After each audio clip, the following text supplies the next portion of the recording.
Fala galerinha, beleza? Eu sou Marcelo Bolinha e hoje a gente vai falar sobre máquinas simples. As máquinas simples, elas fazem parte do nosso cotidiano, né? Elas foram inventadas durante a história da evolução da humanidade. Então, eu coloquei aí um desenhozinho, né, algumas ilustrações do que seriam essas máquinas simples. Então, a primeira figurinha que a gente falou, a gente tem ali como plano inclinado. O plano inclinado é aquela ladeira que você sobe na rua, é a rampa de acesso ao shopping, é um escorregador que a criança brinca, né? As alavancas também podem ser a tesoura, a gangorra, o alicate, o espremedor de alho, o garfo, o pente, né? A gente também tem como máquina simples as rodas, certo? Então a gente tem a roda do carro, a roda do carrinho de mão, né? E as polias. As polias, a gente tem ela desde uma caixa de marcha de um automóvel até um guindaste, certo? Então, a gente pode dizer que as máquinas simples, elas foram inventadas para facilitar o nosso dia a dia. De que forma? Aumentando a força que a gente está fazendo, certo? Então, eu posso dizer que uma máquina simples é uma multiplicadora de força e uma facilitadora de trabalho para a gente, certo? Então, a gente tem aqui o conceito de máquina simples. Tá? O que é a máquina simples? São sistemas capazes de alterar a força, aumentando o rendimento de uma força aplicada, facilitando a execução de trabalho. As máquinas simples, elas podem ser classificadas como rodas e eixo, alavanca, plano inclinado, rosca e polia, certo? Então, a primeira máquina simples que a gente vai falar é a roda, certo? A roda, ela foi criada há 3.500 anos antes de Cristo. E ela é uma facilitadora de trabalho. Por quê? Naquela época, existia a necessidade de transportar grandes pesos, né, da produção de alimento, por exemplo, uma caça de grande peso que foi abatida. Então, eles pegaram e desenvolveram a roda, né? As primeiras carroças, vamos botar assim, né, de tração humana ainda, elas foram inventadas nessa época, para que a pessoa sozinha conseguisse carregar um grande volume, um grande peso de material. Aí, no meio dessa história toda, surgiu um pensador chamado Arquimedes de Siracusa. Aí ele viveu em mais ou menos 287 a.C. e ele inventou uma máquina simples que foi uma grande revolução para a época. Ele falava assim, ó, me dê uma haste rígida e um ponto de apoio que eu movo o mundo. Né? Então, hoje em dia, a gente tem ainda uma máquina simples que faz parte do nosso cotidiano, usando exatamente esse pensamento do Arquimedes. Tá? A porta do seu quarto, a porta na tua casa, a porta da sala de aula, ela usa esse raciocínio de Arquimedes. Ele tem lá o ponto de apoio, que são as dobradiças, tem a porta inteira, que é pesada, e tem a maçaneta. Então, o que Arquimedes falou? Quanto mais longe do ponto de apoio eu fizer a força, mais facilidade eu vou ter para movimentar esse corpo. Então Arquimedes pensava isso. Se ele tivesse um ponto de apoio e uma alavanca muito comprida, ele ia apoiar a sua barra debaixo da terra e movimentar a terra. Olha que brilhante a ideia dele, né? E aí, aqui a gente tem os tipos de alavanca, né? Na alavanca, a gente pode falar o seguinte: quais os tipos de alavanca que nós temos? Nós temos a alavanca interfixa, as alavancas interpotente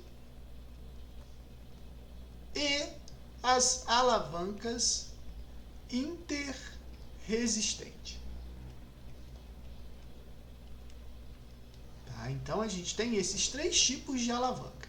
Cada alavanca dessa aqui, ela é composta de um ponto onde você faz a força, tá? Ó, onde eu faço a força, que a gente chama de força potente.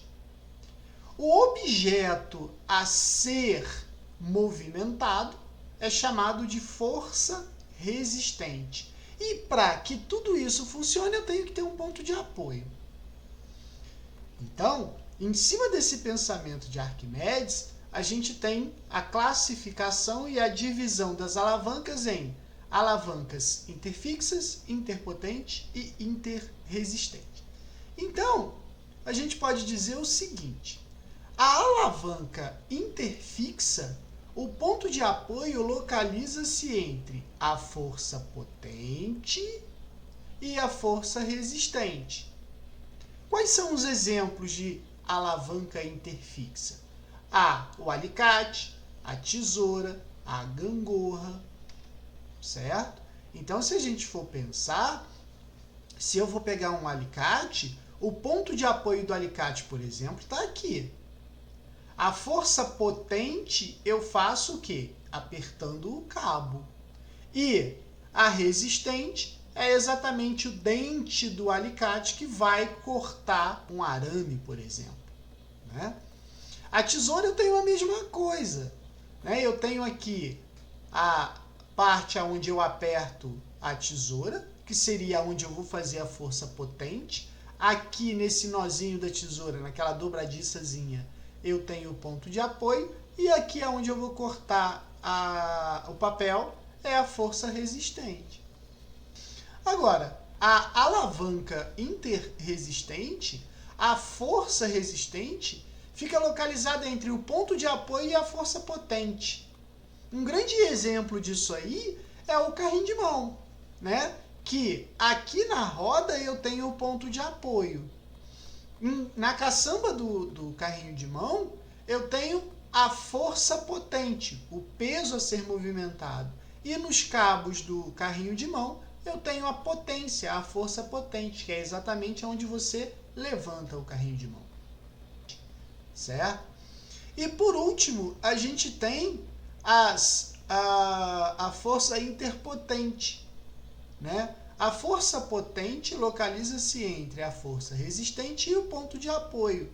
Um exemplo é a pinça e o cortador de unha, né? Olha que interessante. Se você for pensar na pinça, aqui está o ponto de apoio e aqui está a força resistente. A força potente é feita aqui no meio. A mesma coisa com o cortador de unha. Beleza? Então guardem muito essa ideia de tipo de alavanca com o utensílio ou a máquina que representa isso. Beleza? Então vamos lá. Outra máquina simples que a gente tem é o plano inclinado. Certo? O plano inclinado é todo tipo de rampa que a gente vê, né? A escada da nossa casa, aquela rampa do shopping. Então guarda o seguinte: quanto menor a inclinação, maior a distância percorrida, menor esforço físico. Maior inclinação da rampa, menor distância percorrida, maior esforço físico. Beleza? Então guarda essa ideia aí. A outra máquina simples é a alavanca de Arquimedes. A alavanca de Arquimedes, tá? Ela tem lá aqueles pontos que a gente tem que guardar, né? Primeiro é a força motriz ou força potente. É exatamente o ponto aonde você vai fazer a sua força, certo? A força resistente, ela sempre vai ser o peso do corpo a se movimentar. O braço motriz, né, é a distância entre a força motriz e o ponto de apoio, que é exatamente a distância do ponto de apoio aonde você está fazendo a sua força. E o braço resistente é a distância do ponto de apoio até onde o objeto a ser movimentado está apoiado, certo? Quando a gente fala em alavanca, né, eu coloquei aqui a posição de cada ponto, né, nas alavancas. Na alavanca interfixa, o ponto de apoio fica entre a força potente e a força resistente. Na interresistente, o ponto de apoio fica numa extremidade e a força potente e a força resistente ficam do mesmo lado, sendo que aqui fica a força resistente e aqui a força potente. Na interpotente, o ponto de apoio fica aqui, aqui fica a força potente e aqui fica a força resistente. Vamos dar um exemplo disso aqui. A pinça, né? Aqui está a solda da pinça, aqui está onde você aperta a pinça e aqui está onde você vai retirar o fio de cabelo, por exemplo, né? Aí, quando a alavanca está em equilíbrio, a gente vai ter a seguinte relação. Aqui é a força resistente, certo? Aqui é a força potente e esse é o ponto de apoio. Então, quando ela está em equilíbrio, a força potente tem que ser igual à força resistente. E partindo desse princípio, a gente pode dizer o seguinte, que a força resistente vezes a sua distância até o ponto de apoio é igual à força potente vezes a distância onde foi aplicada a força potente até o ponto de apoio. Então, a gente vai usar exatamente isso aqui, esse princípio, para fazer todo o cálculo das alavancas. Então, olha esse exemplo aqui, ó. Qual o valor da força potente aplicada a esta alavanca interfixa a fim de obter o equilíbrio? Então, pensa comigo. A alavanca inteira tem 3,60 metros. Então, o problema falou que 2x mais x é igual a 3,60 metros. Ah, então 3x é igual a 3,60 metros, x é igual a 3,60 divididos por 3, vai dar 1,20 metro. Então, isso aqui é quanto vale cada x. Se esse lado aqui tem 2x, então esse lado aqui vale 2,40 metros e esse aqui 1,20 metro. Beleza? Então, eu vou aplicar aquele princípio que a gente viu anteriormente. Ó, peso vezes distância 1 é igual a R vezes distância 2. Eu estou botando P porque aqui está P. Estou colocando R porque aqui está R. Então, eu posso fazer assim, ó. P vezes 2,40 é igual a 20, porque R vale 20, vezes 1,20 metro. Então, eu posso dizer que P é igual a 20 vezes 1,20 metro, divididos por 2,40 metros. Se eu simplificar esse aqui por esse aqui vai dar 1 e aqui vai dar 2. Então, peso vai ser 20 divididos por 2, que vai dar 10 N. Beleza? Ah, Bola, eu achei meio complicado isso aí. Ah, então tá, vamos fazer de forma diferente? Ó, o princípio não é P1 vezes D1 igual a R2 vezes D2. Quanto que vale o P1? Vale P. D1 vale quanto? 2x. Ah, isso vai ser igual a 20 vezes x. Ah, beleza. Então, P vai ser igual a 20x divididos por 2x. Ah, 20x divididos por 2x vai dar o quê? 10 newtons. Beleza? A gente pode fazer tanto assim quanto assim. Certo? Próximo problema fala bem assim, ó. Para levantar 500 quilos, emprega-se uma alavanca de 1,50 m. O ponto de aplicação e o ponto de apoio distante 30 centímetros. Qual a força que se deve aplicar na extremidade da alavanca para erguer a pedra? Então, pensa o seguinte, princípio, ó, P vezes D1 é igual a R vezes D2. Então, vai ficar assim, P vezes 1,20 m é igual a 500 vezes 0,30. Então, eu sei que P2 é igual a 500 vezes 0,30 divididos por 1,20. Então, eu vou fazer assim, ó, eu vou simplificar esse cara aqui com esse cara.